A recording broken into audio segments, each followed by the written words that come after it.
In a motion filed in the Delaware District Court, the bankruptcy pros now managing FTX's Sam Bankman-Fried's companies said that the entity's 2021 tax returns collectively showed a net operating loss carryover of $3.7 billion.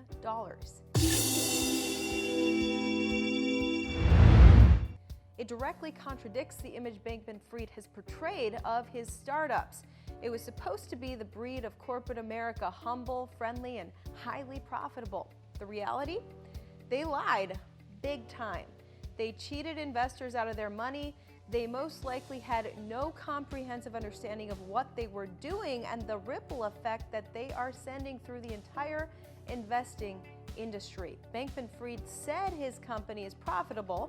Last year, he told Forbes that Alameda made $1 billion in profits in 2020. FTX's leaked financial results from 2021 stated that it was profitable in 2021 with $388 million in net income as reported by CNBC. How is that possible? How is it possible that no one saw it coming, not even his employees?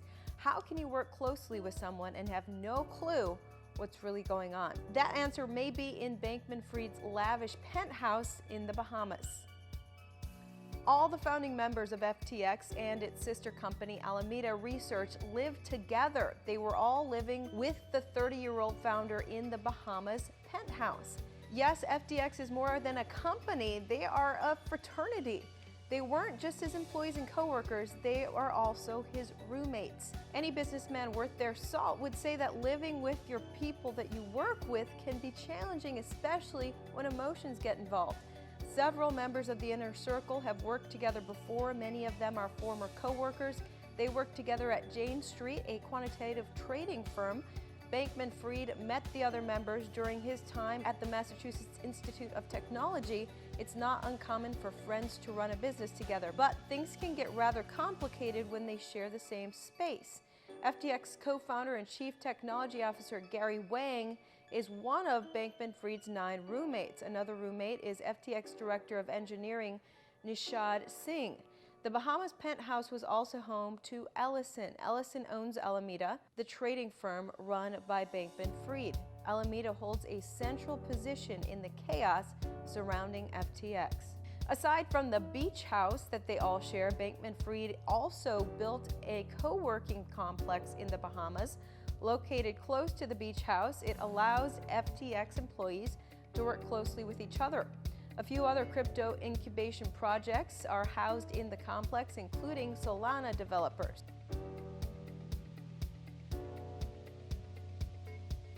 Not only that, members of the team were either once romantically involved or are still romantically involved, and this includes Bankman-Fried and the CEO of Alameda, Caroline Ellison.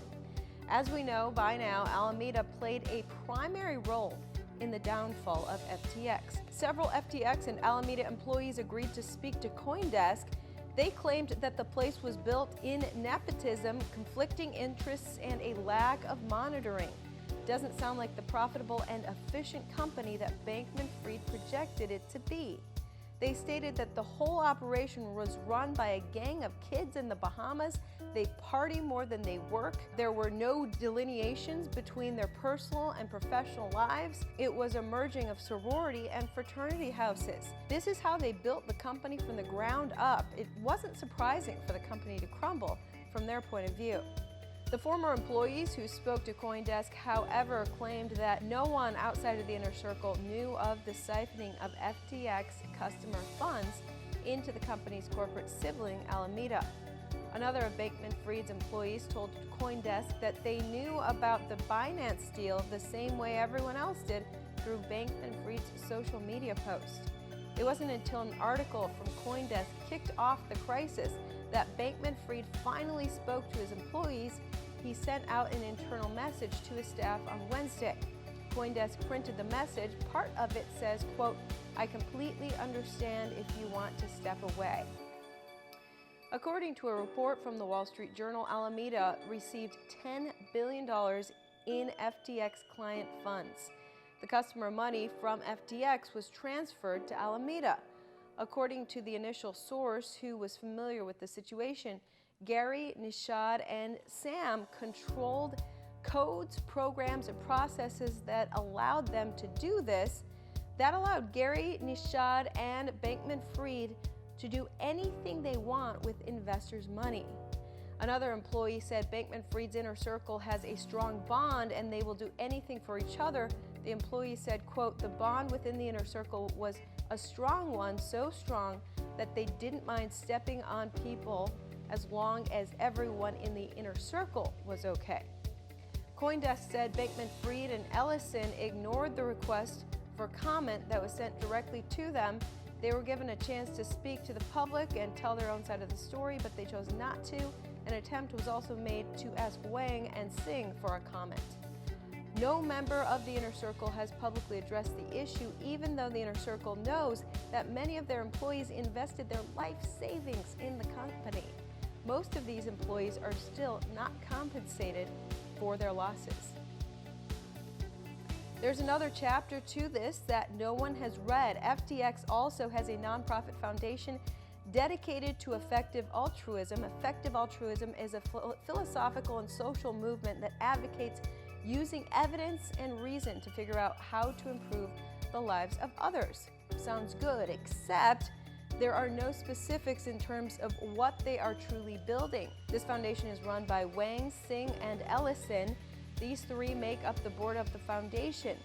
As a nonprofit organization, they are able to receive donations. Someone has to look at the books of that organization.